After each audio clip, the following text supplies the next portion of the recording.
छीनने की कोशिश की है इस्लामाबाद पुलिस के गुंडों ने। हम यहाँ पे किसी को नहीं छोड़ेंगे। ये आप देखें बड़ी तादाद में आवाम जब हो रही है और इंशाअल्लाह हम इन फिरौनों को ये मस्जिद बनाकर दोबारा दिखाएंगे। ये देखें यहाँ पर झड़प होती है, खून बहता है, तो हुकूमत इस चीज की जिम्मेदार होगी। हम इस चीज की जिम्मेदारी वजीर आज़म पाकिस्तान और मोहसिन नकवी पे डालेंगे। लानत हो इन लोगों पर, लानत हो इन लोगों पर, लानत हो इन लोगों के ऊपर कि जो आज हमें मस्जिद के पुलार की तरफ जाने से रोक रहे हैं। हम यहाँ पर खून की नदियां बहा देंगे। ये वही मस्जिद है जहाँ पे जिसको शहीद किया था। आज बड़ी तादाद में यहाँ पे लोग जमा होकर नमाज पढ़ रहे हैं और इन लोगों ने ये इरादा किया है, आज़म किया है पुख्ता कि हम यहाँ पर इंशाअल्लाह मस्जिद दोबारा तामीर कराएंगे।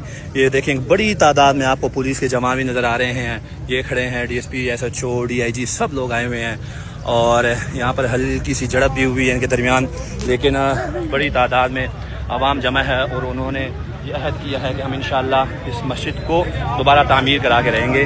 जो पुलिस वाले आए हुए हैं और गुंडागर्दी कर रहे हैं, आज ये देख लें, ये गुंडागर्दी कर रहे हैं। यहाँ पे ये देखें बहस भी कर रहे हैं, लड़ भी रहे हैं, झगड़ भी रहे हैं और ये देखें वाटर कैन और हर किस्म की बदमाशी इस्तेमाल कर रहे हैं। यहाँ पे कितनी तादाद में डंडे और सब लोग